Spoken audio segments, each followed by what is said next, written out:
देव जी ने अपने 100 पुत्रों को बुलाया, 100 पुत्रों को बड़ा ही सुंदर ज्ञान दिया। कहा, बेटा पुत्रों, मैं आज तुम्हें ये समझाना चाहता हूँ कि यह जो मनुष्य जीवन मिला है वो ऐसे ही गंवाने के लिए नहीं मिला है। हम आए और ऐसे ही चले जाएं तो ये तो ऐसा जीवन तो कुत्ता बिल्ली और भी अन्य जानवर करते ही हैं। आते हैं अपने भरण पोषण के लिए, वह भी कहीं ना कहीं से भोजन तलाश कर ही लेते हैं। अपने परिवार का जैसे कोई भी उनका होता है, जानवरों के जो भी परिवार होते हैं वो भी उनका भरण पोषण कैसे ना कैसे कर भी लेते ही हैं। पर एक मानव शरीर ही ऐसा है जिसमें हम भगवान का भजन कर सकते हैं, परमार्थ कार्य कर सकते हैं, नाम ले सकते हैं और लिवा सकते हैं।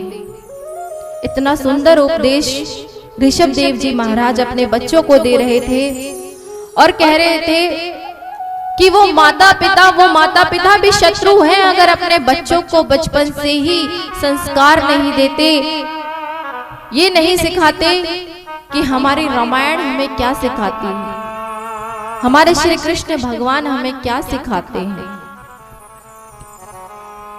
इस तरह से इतना सुंदर उपदेश ऋषभ देव जी ने अपने बच्चों को दिया और कहा, ना तो वो गुरु है और ना वो माता है, ना वो पिता है, जो आपको भगवान के नाम से विमुख ले जाए। आपको भगवान के नाम से विमुख जो अगर ले जा रहा है तो समझ लीजिए ना तो आपके वो माता पिता हैं सच में, और ना ही आपकी वो गुरु है। आपने कई जगह देखा होगा कि बहुत से आजकल पाखंड भी बहुत चल रहा है। बहुत जगह ऐसा होता है कि जो गुरु वगैरह होते हैं वो क्या कहते हैं कि मैं भगवान हूं, मुझे पूजो, मैं भगवान हूं, मुझे पूजो। अगर जो भी ऐसा कह रहा हो ना उससे सावधान हो जाना। और जो ये कहे गुरु ऐसा होता है जो आपको गोविंद तक ले जाए, वही सच्चा गुरु है। वो जो ये कहे कि मैं तो एक निमित्त बना हूं आपको ठाकुर जी के पास ले जाने का, वही सच्चा गुरु है। उन गुरुओं से बिल्कुल सावधान हो जाना जो यूं कहे कि आपके घर में कोई कलेश है, हम उसे दूर कर देंगे और हम ही भगवान हैं, हमें पूछो और ऐसा करो और वैसा करो। समझ जाना कि वो कुछ नहीं है और सिवाय पाखंड के, वो सिर्फ पाखंड रच रहे हैं और कुछ नहीं कर सकते। क्योंकि आपके और हमारे किसी में भी ये सामर्थ्य नहीं है कि हम किसी को दुख और सुख दे सकते। ये दुख और सुख सिर्फ और सिर्फ अपने कर्म अनुसार ही मिलते हैं। अगर आप सोच रहे हो ना कि जीवन में बहुत दुखी दुख आते जा रहे हैं तो इतनी चिंता ना करा करें। समझ लीजिए कि आपका पाप कम हो रहा है। जब आपके जीवन में कुछ दुख आ रहे हैं तो समझिए कि कोई पाप है आपका, जो वो पाप आपके जीवन से कट रहा है। उस समय धैर्य रखिए, क्योंकि धैर्य रखना बहुत जरूरी है।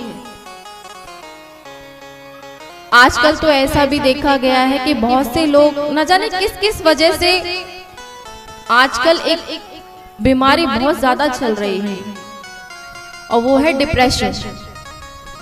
न जाने किस वजह से लोग डिप्रेशन में आ जाते हैं, इतने ज्यादा परेशान हो जाते हैं। किसी ने कुछ कह दिया तो परेशान। कोई देखिए, कभी भी एक तो अपनी चाबी किसी के हाथ में मत दो। अपनी जो चाबी है ना वो किसी के हाथ में मत दो। कई बार ऐसा देखा गया है, बहुत से लोग आज चलिए मानिए हम कोई है और वो अपने मन से वो बहुत अच्छे से तैयार हुआ है, उसको बहुत अच्छा लग रहा है कि मैं बहुत अच्छा लग रहा हूं। पर अगर कोई दूसरा व्यक्ति उसके पास आया और उसने कह दिया, अरे ये तुमने क्या पहन लिया है, ये तो आप पर बिल्कुल नहीं अच्छा लग रहा है, आप इसमें बिल्कुल भी अच्छे नहीं लग रहे, और तुरंत क्या होगा, उसका मुंह लटक जाएगा। क्योंकि आपने अपनी खुशी की चाबी उसको पकड़ा दी। अरे भाई, सामने वाला होता कौन है इस बात के लिए आप खुद से देखिए कि मेरे को क्या अच्छा है और क्या मेरे जीवन में बुरा है। आपके घर में कोई भी किसी भी प्रकार का कलेश है या कोई दिक्कत है, उसको आप ही सुलझा सकते हैं या भगवान से आकर के विनती कर सकते हैं।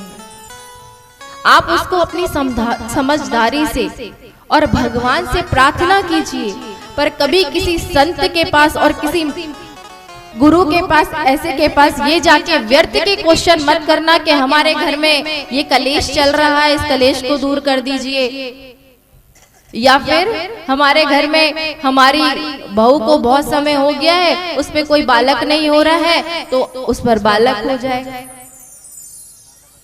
देने वाला कौन है? भगवान। जो गुरु आपको सही मार्ग दिखाए, सन्मार्ग दिखाए, भगवान तक ले जाए, वही सच्चा गुरु है।